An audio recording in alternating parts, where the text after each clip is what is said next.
ओ अध्याय अध्याय कर्म औषधि नाम प्रादुर्भवे श्रवणेन श्रावण्यां पौर्णमास्याम अमावस्ये यानी श्रावणे पंचमी हस्ते व। तो मैं आज आर्यवी दर्शन पर जो चर्चा रखूँगा, जो अब श्रावण मास लगने वाला है और इसको जो है गुरु पूर्णिमा भी कहते हैं। अब के ये 29 तारीख की है गुरु पूर्णिमा, तो इसको गुरु पूर्णिमा क्यों कहते हैं और इस पूर्णिमा का महत्व क्या है इतना, तो इसको जो हम ज़्यादा उसको देते हैं। तो देखिए इस गुरु पूर्णिमा को, जैसे आज हमारे बच्चों के एडमिशन कहते हैं अब जुलाई के महीने में शुरू हो जाते हैं, इसी प्रकार पहले जो गुरुकुलों के एडमिशन होते थे वो जो अब पूर्णमासी आ रही है श्रावण की, उसी से प्रारंभ होते थे। और इस पूर्णमासी से हमारे जितने ऋषि मुनि थे वो स्वाध्याय करते, सत्संग करते, वेदों को पढ़ते, यज्ञावन इत्यादि करते, प्रचार करते धर्म का, अपनी वैदिक संस्कृति का। तो ये अनादिकाल से जो वैदिक संस्कृति रही है, ये उसी का इस सृष्टि को बने 1,96,08,53,127 वर्ष हो गए दुनिया को बने। तभी से ये जो है गुरु पूर्णिमा की जो पूर्णमासी तभी से चली है, क्योंकि पहले जो शिक्षा थी वो वेदों की थी, संस्कृत की शिक्षा थी, तो उसी से जो है ये हमारी परिपाटी प्राचीन से चली आई है। तो इस भाई जो अब श्रावण मास है इसमें हम यज्ञ हवन करें, स्वाध्याय करें, थोड़ा सा फुर्सत भी हो जाती है। किसान आदि मजदूर को बारिश पड़ती है, कोई और काम नहीं होता, बैठे सत्संग करते रहें, स्वाध्याय करते रहें, वेदों का स्वाध्याय करें। तो ये मैं आज चर्चा करता हूँ वैदिक धर्म में स्वाध्याय की सर्वोपरि प्रधानता और महिमा बार बार वर्णन की गई है। उस पर यहाँ तक बल दिया गया है कि वह तारतम्य से प्रत्येक वर्ण और आश्रम के लिए अनिवार्य है। तो देखिए जो हमारे चारों वर्ण हैं उनमें सभी के लिए अनिवार्य है। भाई धर्म का कार्य तो सभी करें, यज्ञ सभी करें, स्वाध्याय वेदों का सभी करें, तो अध्ययन ही मुख्य कर्तव्य। तो इसलिए उसी के कारण ब्राह्मण सब वर्णों में श्रेष्ठ माना गया है और उसको चतुर्वर्ण्य देव विराट पुरुष का सर्वश्रेष्ठ अंग मुख कहा गया है। तो क्षत्रिय और वैश्य की भी द्विजन्मा संज्ञा स्वाध्याय से होती है। तो स्वाध्याय जो वेदों को पढ़ना, सभी वेद पढ़ सकते हैं, कोई किसी के लिए ये नहीं है कि भाई हम वेद ना पढ़ें या स्त्री जाति वेद ना पढ़ें या कहीं शूद्र जाति कोई वेद ना पढ़े। सबके लिए परमात्मा ने जो जितना, जैसे ये सूर्य का प्रकाश, वायु, अग्नि, जल सभी के लिए एक समान है, इसी प्रकार परमपिता परमात्मा ने सृष्टि के अनादि काल में वेद का ज्ञान सभी के लिए दिया है। आज जो जितने झगड़े विश्व के अंदर अशांति है, केवल वेदों को न पढ़ने से, वेद का ज्ञान न होने से सारी अशांति है। तो परमात्मा ने पहले ही हमें वेद का ज्ञान दिया है। फिर आता है सन्यासी के लिए आज्ञा है। सन्यासी कैसे होते हैं, सन्यासी का कर्तव्य क्या है?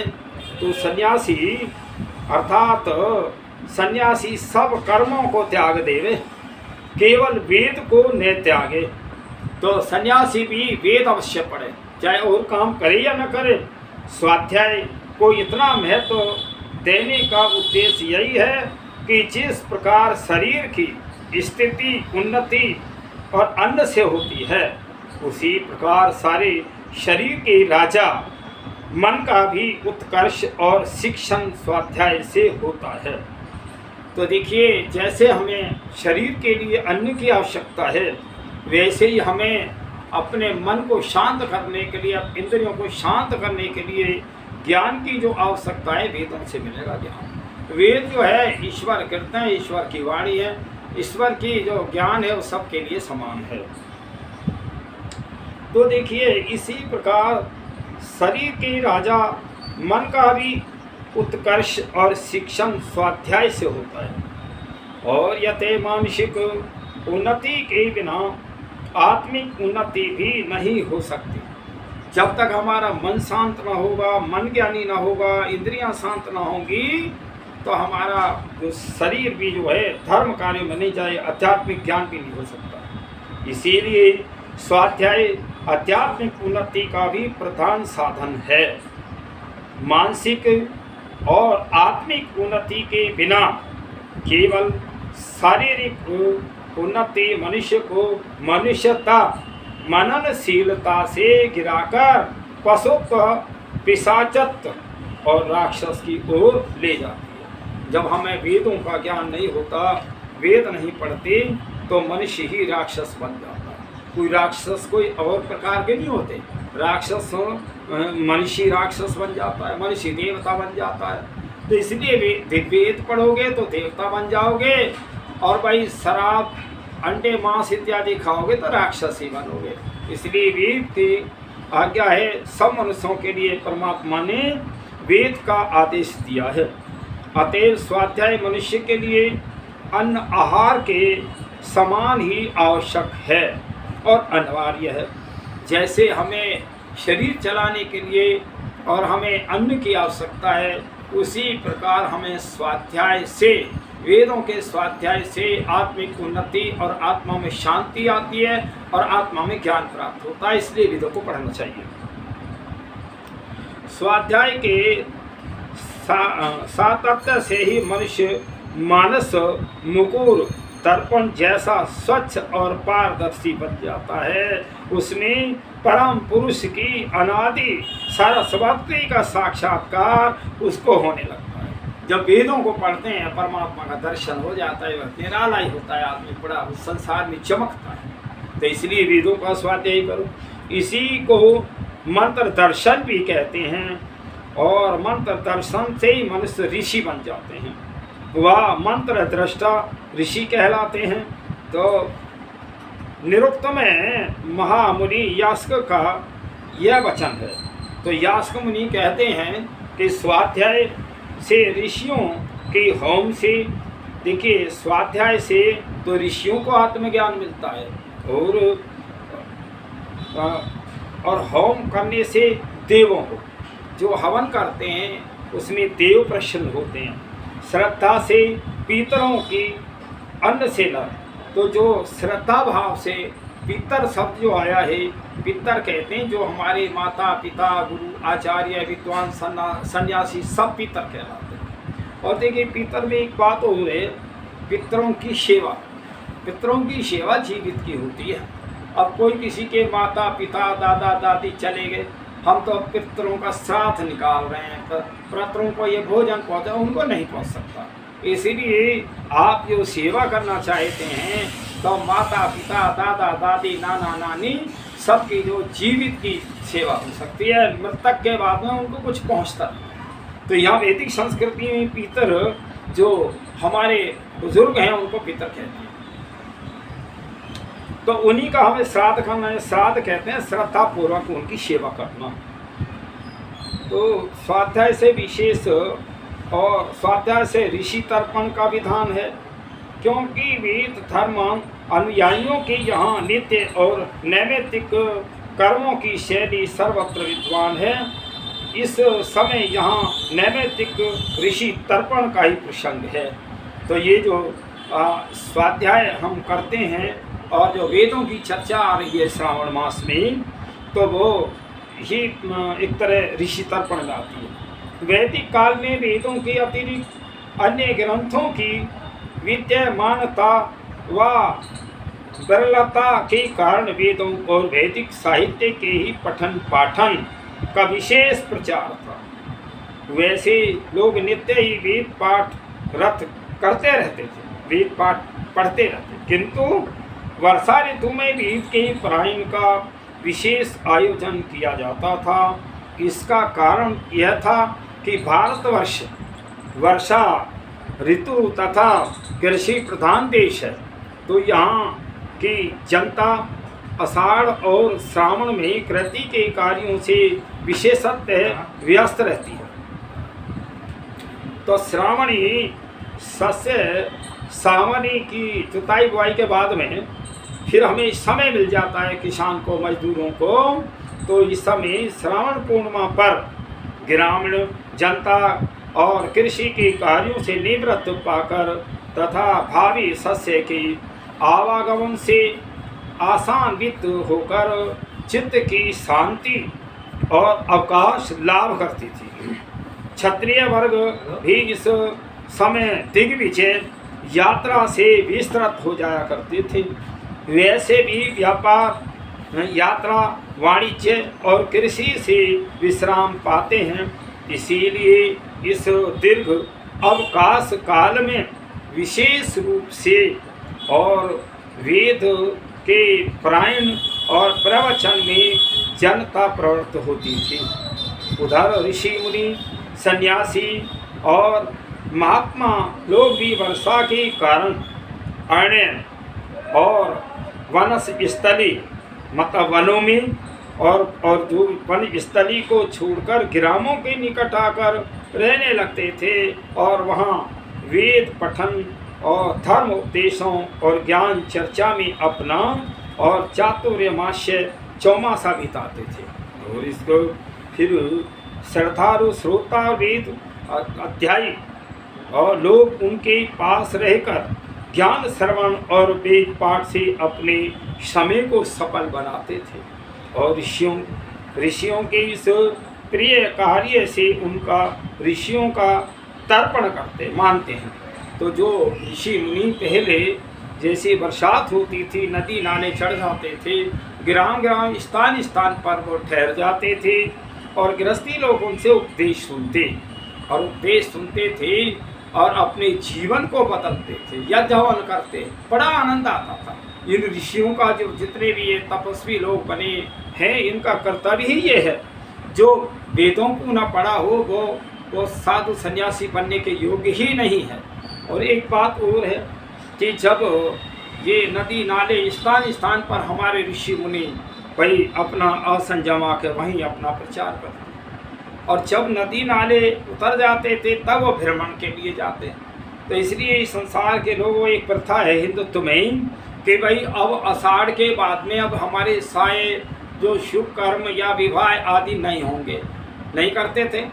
तो इनको ये कहते थे कि भाई अब देव सो गए, यही है ना, तो देव सो गए। अब ये कोई बताने वाला ना वो देव कौन थे जो सो गए और कौन देव हैं जो जग गए। तो मैं तुम्हें बताना चाहता हूँ, जो हमारे ऋषि मुनि ही तो देव हैं, वो स्थान पर ठहर जाते, भ्रमण नहीं करते थे।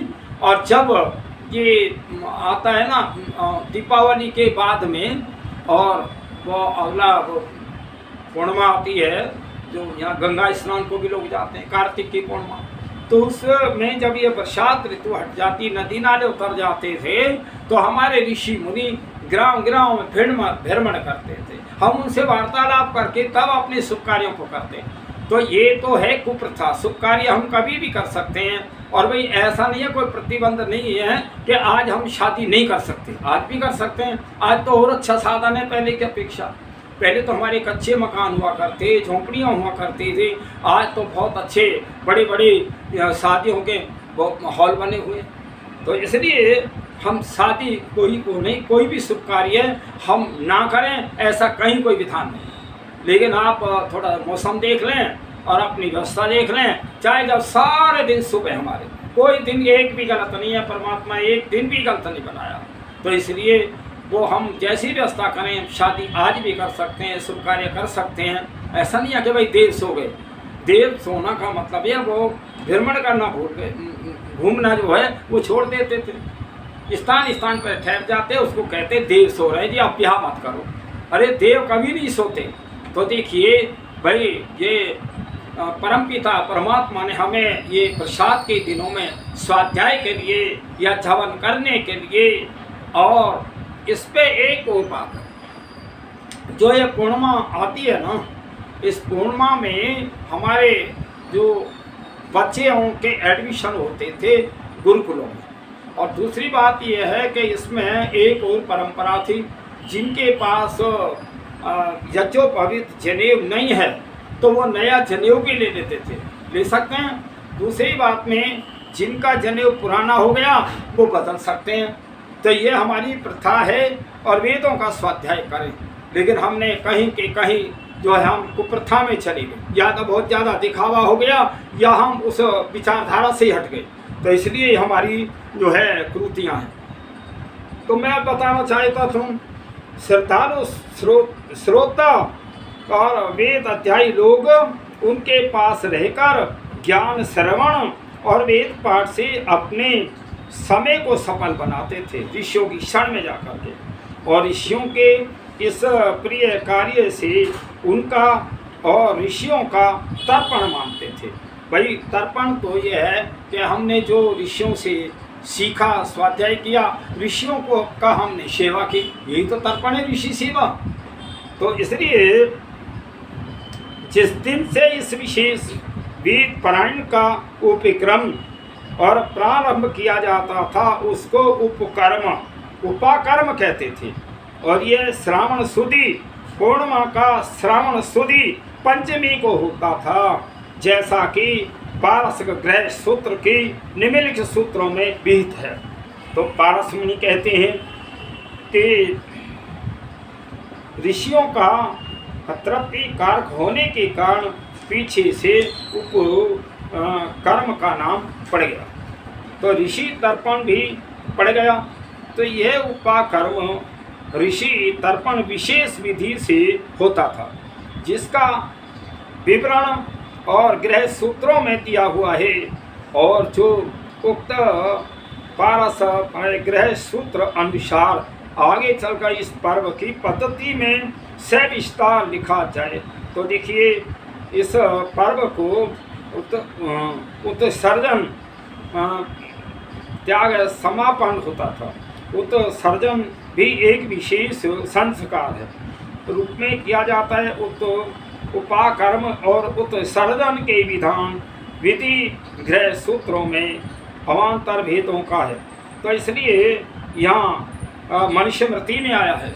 महर्षि मनु कहते हैं कि उत्सर्जन का आदेश निम्नलिखित है। ब्राह्मण श्रावणी व भाद्रपदी पूर्णिमा को उपाकर्म करके 4.5 मास तक ध्यान पूर्वक वेद अध्ययन करते थे।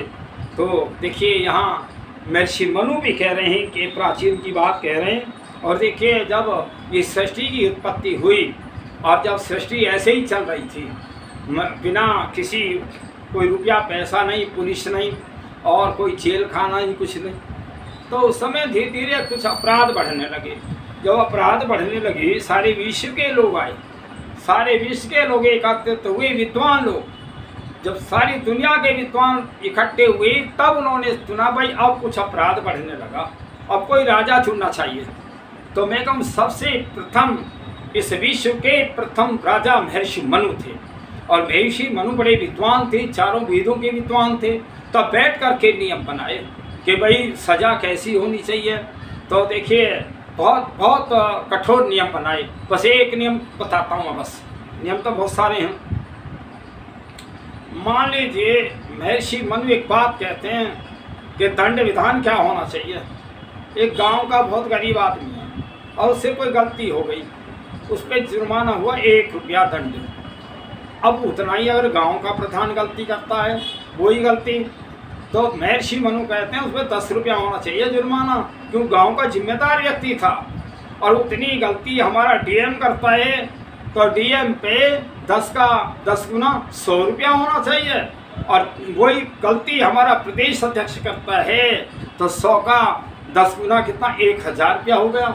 और उतना जो हमारा जो सार्वदेशिक प्रधान है और सारे राष्ट्र को चलाते हैं वो उतनी गलती करता है तो 100 का 10 गुना 1000 रुपया नहीं 100 तो उस पर दंड आता है 10,000 रुपया का। मैं बताना चाहता हूँ एक गरीब आदमी तो 10,000 रुपया का दंड झेल सकता है, दंड सहन कर सकता है, लेकिन कोई उच्च अधिकारी किसी पे 10,000 रुपये का दंड हुआ हो तो मैं बताऊँ।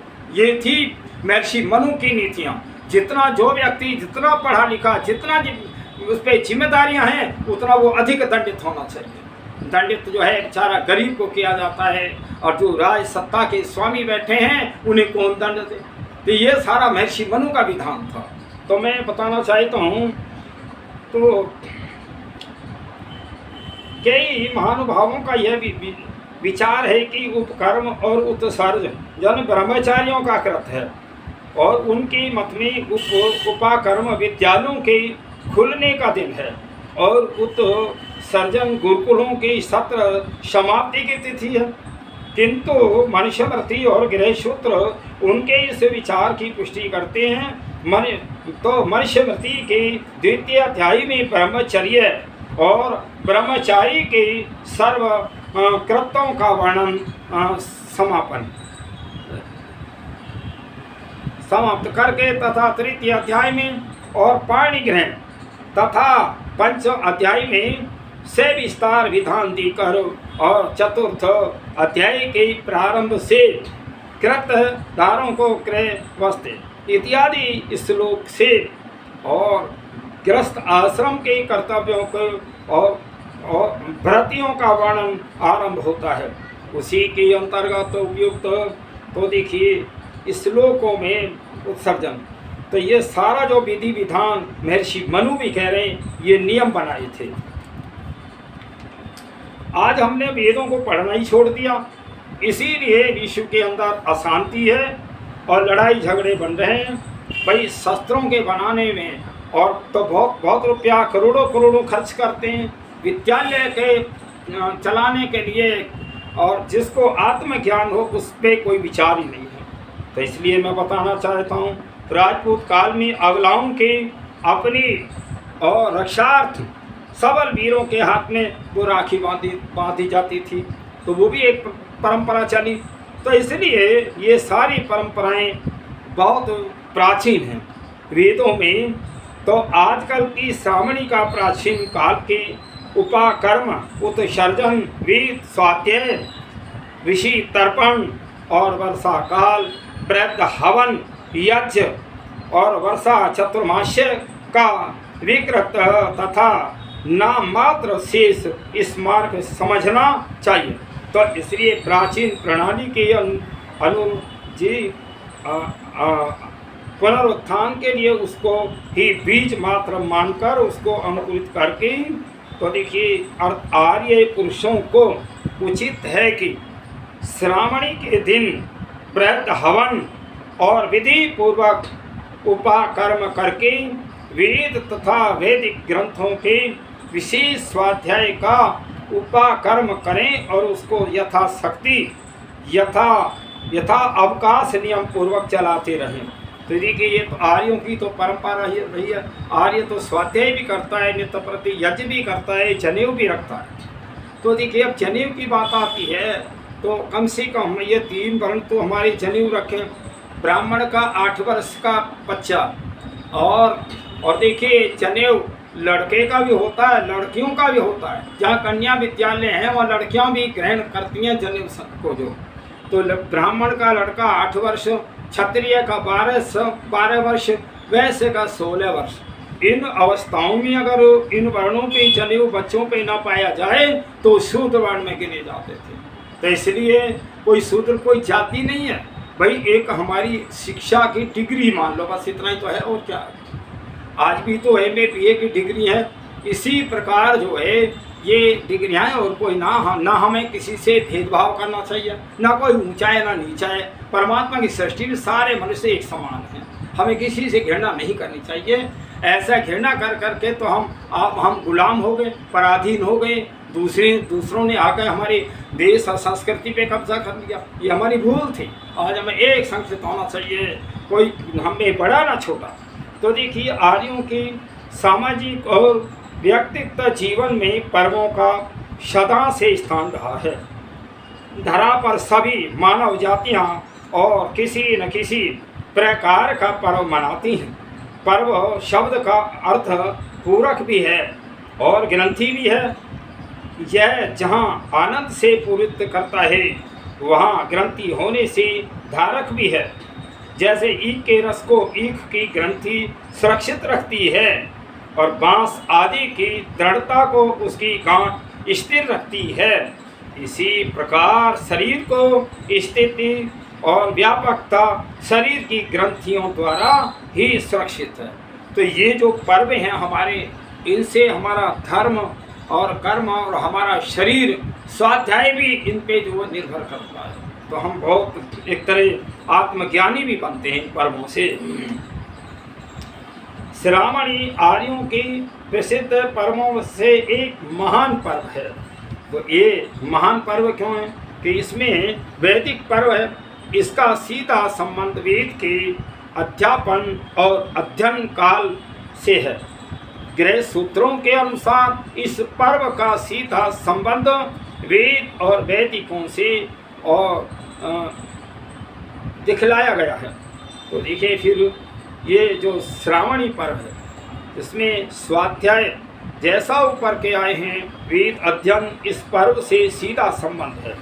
श्रावणी मनाने का एक उत्तम तरीका यह है कि वेद आदि शास्त्रों का स्वाध्याय इस पर्व से अवश्य चालू किया जाए और स्वाध्याय जीवन का अंग होता है, होना चाहिए। परंतु ऐसे पर्वों के अवसरों से प्रेरणा लेकर ही यदि हम इस प्रवृत्ति को बढ़ाएं तो अच्छा हो। तो देखिए स्वाध्याय और आर्यों के जीवन का अंग है स्वाध्याय। स्वाध्याय में प्रमाद का हमारे शास्त्रों में निषेध है कि हम स्वाध्याय ना करें, और स्वाध्याय का ज्ञान के परिवर्धन में बहुत बड़ा महत्व है।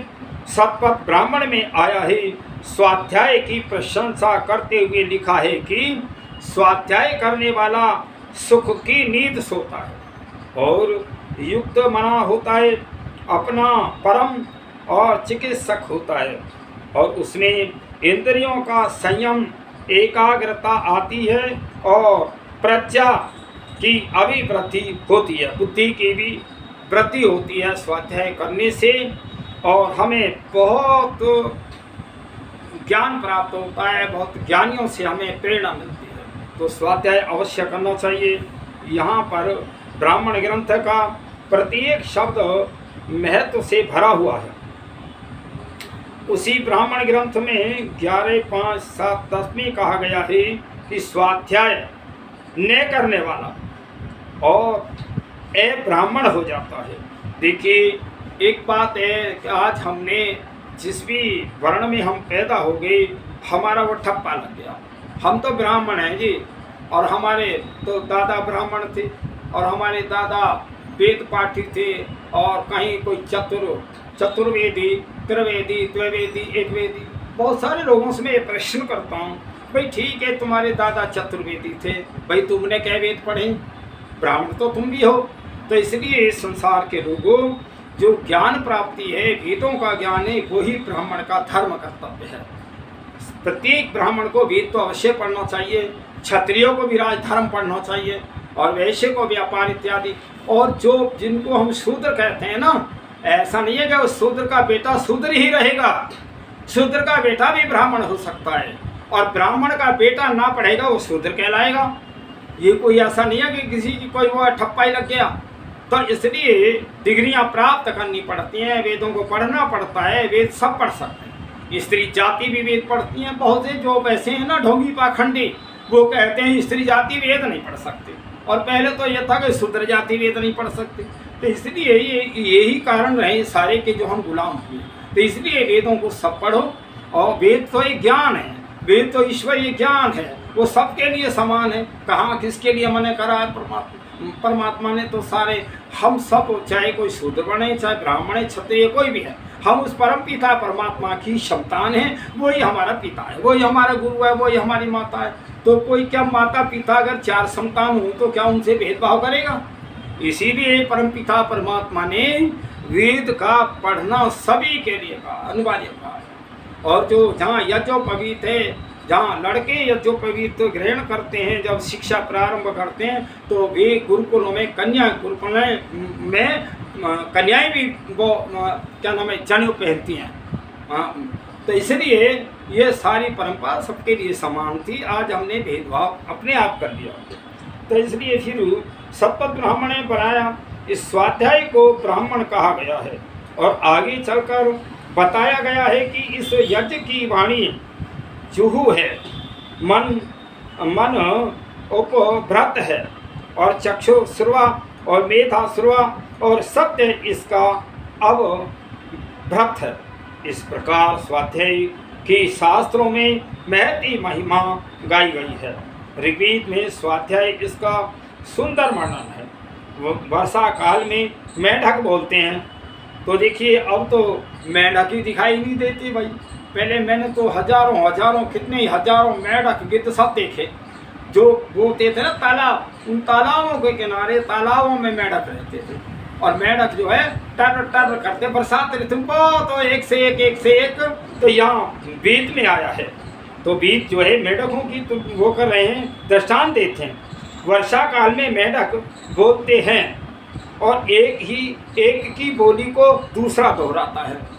तो जैसे पहला मेढक बोल रहा, दूसरा बोल रहा, तीसरा बोल रहा, तो उस उपमा ऋग्वेद में वेद पाठी ब्राह्मण को दी गई है, क्योंकि वे इस चतुर्मास्य के समय में वेद को पढ़ते हैं। वस्तुतः वेद का मंडूक शब्द है, मंडूक मेढक को कहते हैं। वेद का पढ़ना पढ़ाना मंडूक का शब्द आया है।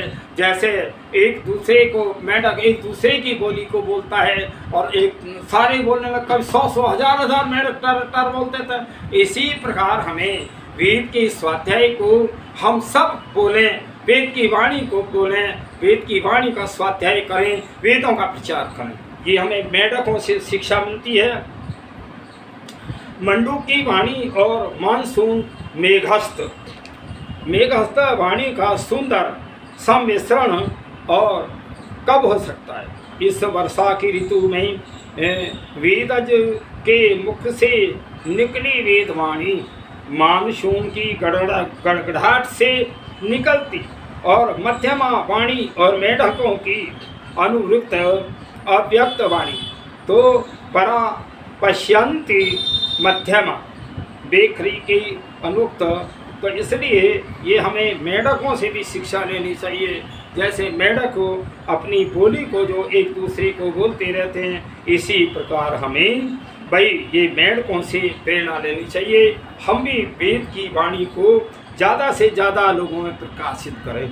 अब आता है यज्ञोपवीत, जिसको जनेऊ भी बोलते हैं, और ये यज्ञोपवीत और श्रावणी के साथ नए यज्ञोपवीत का धारण, पुराने के छोड़ने की भी प्रथा जुड़ी हुई है। तो इसमें हम जो जिनके पास जनेऊ नहीं है वो नया जनेऊ ले सकते हैं, और जिनके पुराने हो गए हैं पुराना बदल लो। इसका भी प्रधान कारण है गृह सूत्रों में विभिन्न कर्मों के समय और विभिन्न प्रकार से यज्ञोपवीत के धारण करने का विधान है। और विनीति, उपवीति और प्राचीनाविति आदि संज्ञाएं इसी आधार पर हैं। गृह सूत्रों की आधार पर यह एक परिपाठी है कि प्रत्येक प्रधान उत्तम यज्ञ याग आदि कर्मों के समय नया यज्ञोपवीत धारण करें। जब भी हमारे घर में कोई नया प्रोग्राम हो, नया काम हो, कहीं बच्चे का जन्मदिन हो, बच्चे का कोई नामकरण संस्कार हो, तो हमें जनेऊ सबको लेना चाहिए, सबको बदलना चाहिए। और देखिए इस जनेऊ की में मर्यादा पे एक बात याद आती है। वीर हकीकत राय जो ये मदरसे है ना, पहले तो मदरसे थे, आज से 500-700 वर्ष का इतिहास है। बच्चों में झगड़ा हो गया, किसी बात पे जो बहस हो गई तो वो एक दूसरे को गाली दे रहे थे। तो कहीं जो मुस्लिम जो है हमारे हिंदू देवी देवताओं को, और जो उस लड़के कुछ हिंदुत्व जो वो उनके विवाद इतना बढ़ा कि उसका जो झगड़ा काजी तक गया। देखिए कैसे बढ़िया लोग हैं, कितने न्यायाधीश हैं।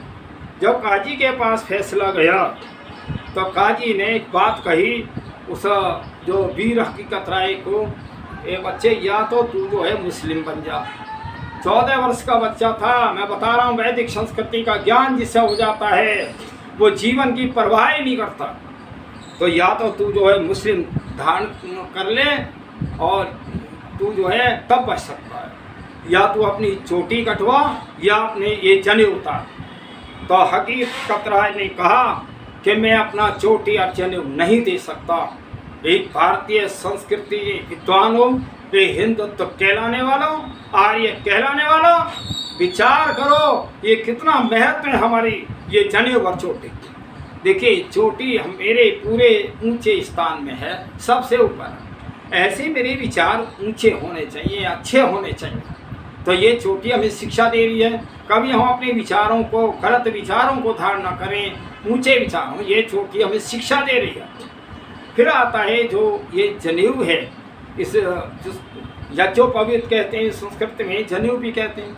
तो इसमें 3 धागे हैं, 6 धागे नहीं होते। जोड़ा होता है तो जोड़ा से तो बन गए 6 धागे, लेकिन जोड़ा जो है 3 धागे पत्नी के हैं, 3 पुरुष के हैं, इसीलिए तो 3-3 है। अब मैं ये बताना चाहता हूँ ये जो 3 धागे ही क्यों हैं। देखिए 3 धागे हमें ये कर्तव्य बता रहे हैं कि हम माता के ऋणी हैं, पिता के ऋणी हैं, हम गुरुओं के भी ऋणी हैं। तो इसलिए ये कर्तव्य हमें बता रहे हैं कि हमें इनका अपने कर्तव्यों का पालन करना चाहिए। जनेऊ हमें ये शिक्षा दे रहा है।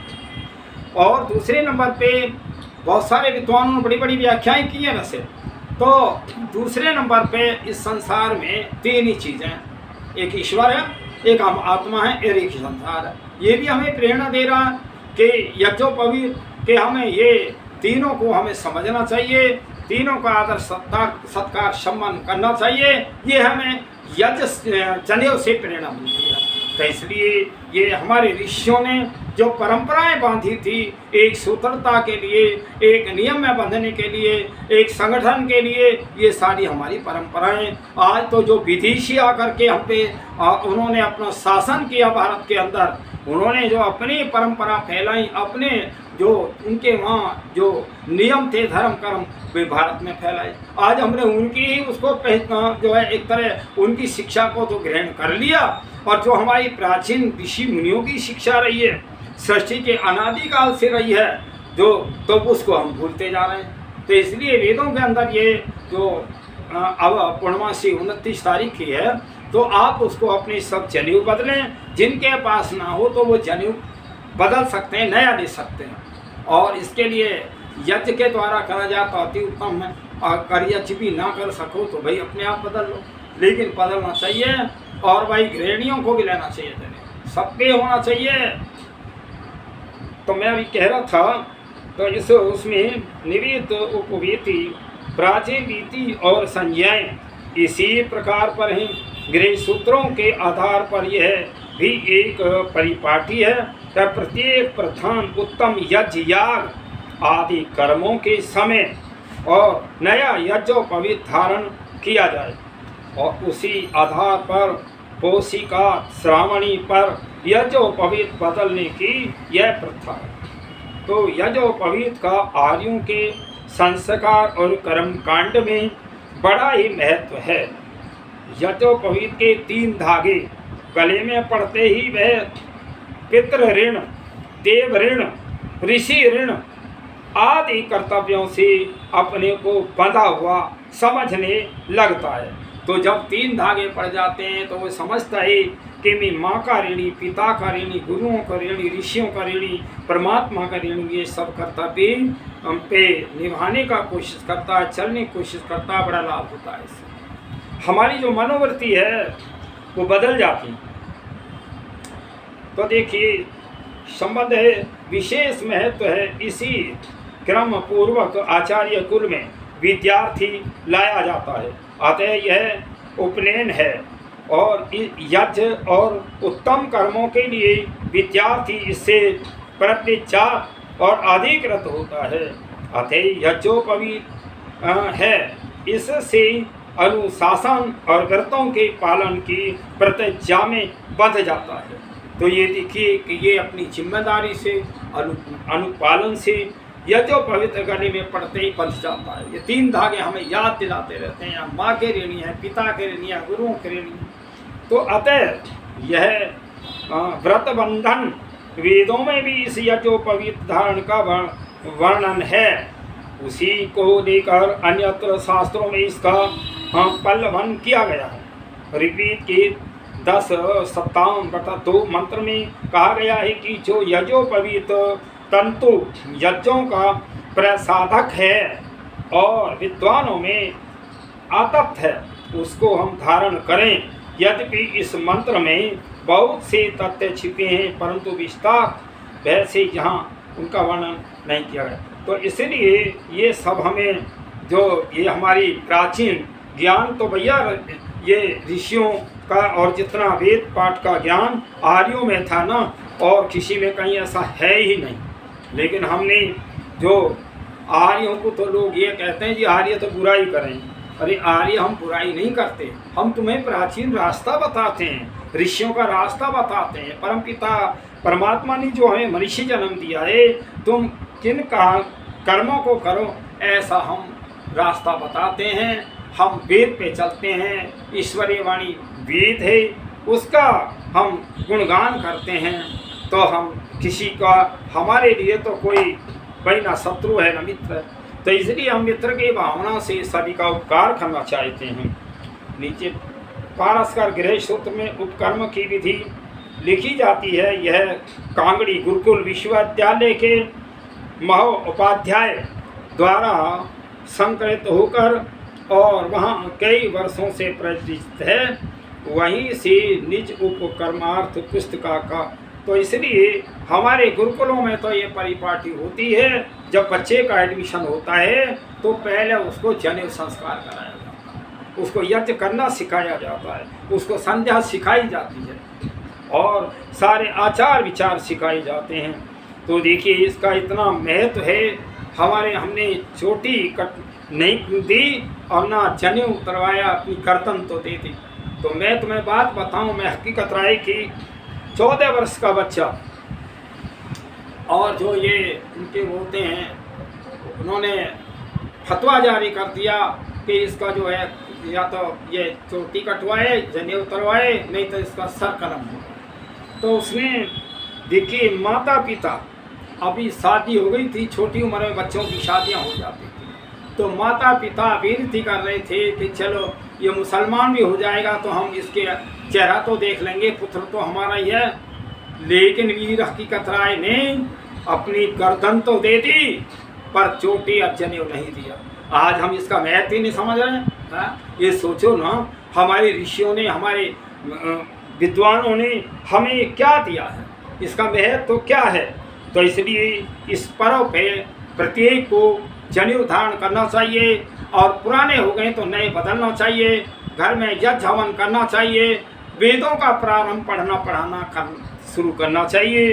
ये बरसात के दिन ऐसे होते हैं। अब तो घर थोड़ा सा बदल रहा है, नहीं तो ये कृषि प्रधान देश था भारतवर्ष, तो इसमें 4 महीने जो बरसात के होते, ठंडी के होते थे, तो वेदों का स्वाध्याय करते, बड़े बड़े सत्संग हुआ करते थे, लोग सुना करते थे। तो इसलिए मैंने तो एक ही समय में अपने पोतों का जनेऊ संस्कार कराया, सबको जो यज्ञ पे बैठाया। और पहले तो वही बड़ा बड़ा उस पर वो करते थे, एक तरह बहुत बड़ा प्रोग्राम करते थे, 100-200 को दावत खिलाते। मैंने तो कई से लोगों को दावत भी दी, मैं भाई आज मैं अपने पोतों का जनेऊ संस्कार करा।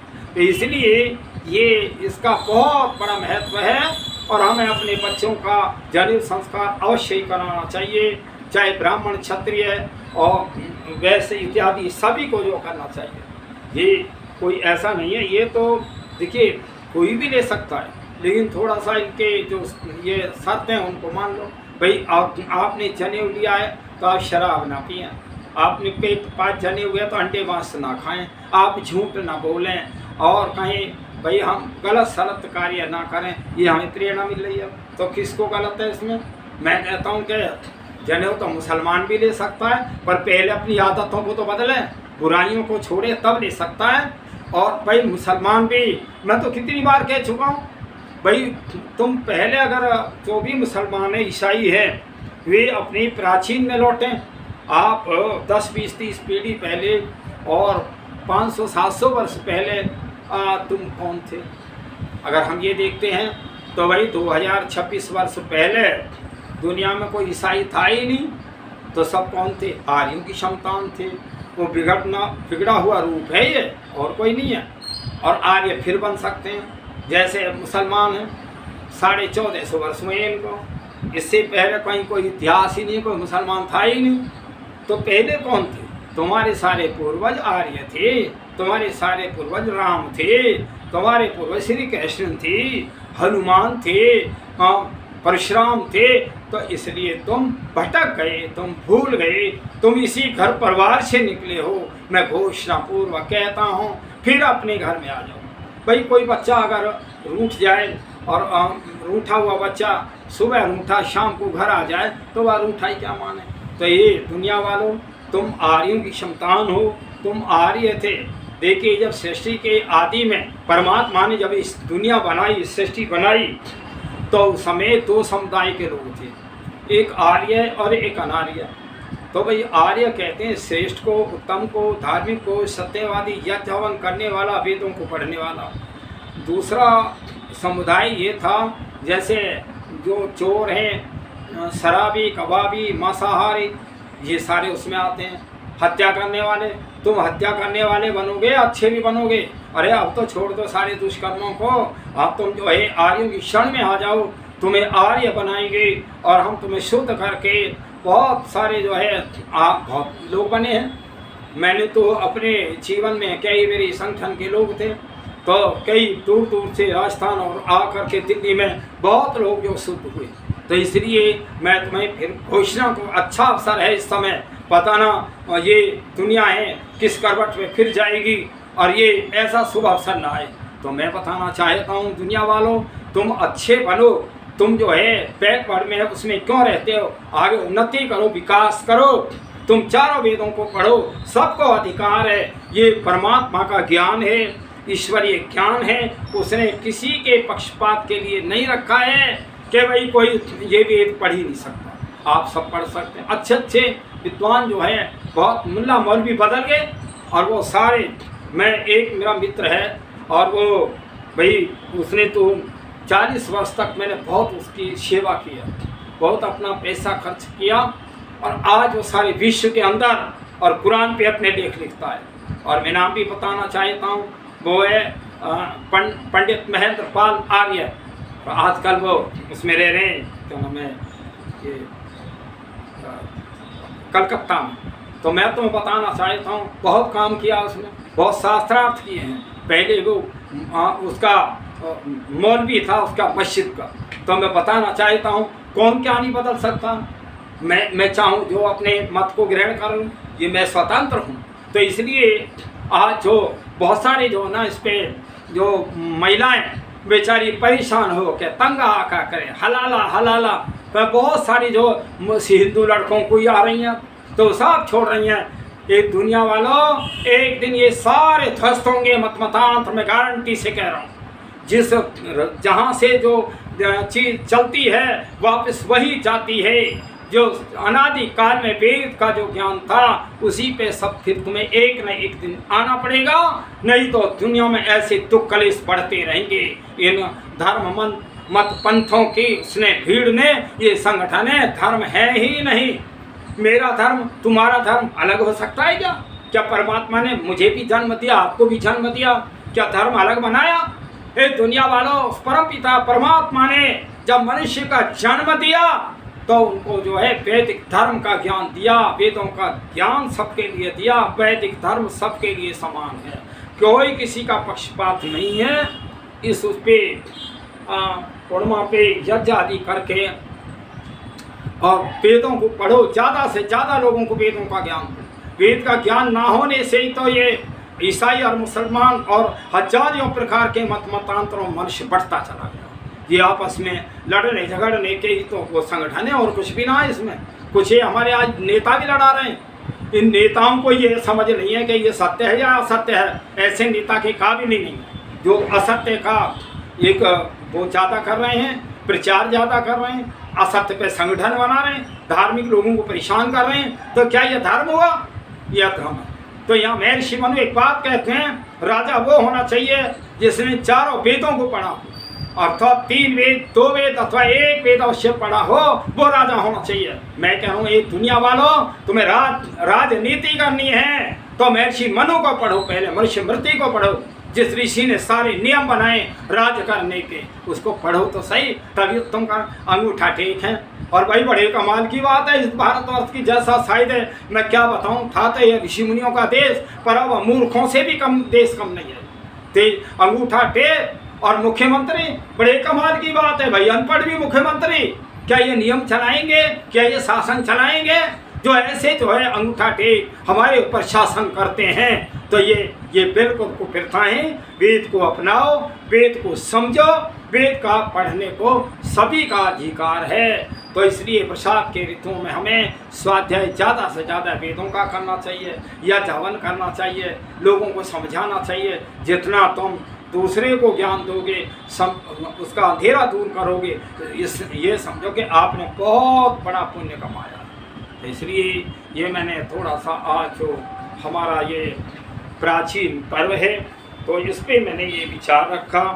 तो ये पर्व श्रावणी का पर्व जो है हमें ये तप, स्वाध्याय और सत्संग के लिए, यज्ञ करने के लिए, या जो पवित्र के लिए, वेद पढ़ने के लिए, ये हमारा ये पूर्णिमा जो आती है श्रावण की, वेदों का पठन पाठन इसी से प्रारंभ बच्चे का होता था, इसी से एडमिशन होते थे।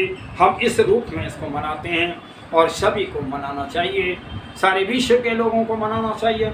गुरुकुल तो हमारे सारे विश्व के अंदर हैं, ऐसा नहीं है, और भारतवर्ष में ही है। तो हमें सभी को जो इस पर्व को इस रूप में मनाएं, घर घर में यह हवन करें, अपने जनेऊ को बदलें, तो और स्वाध्याय वेदों का करें।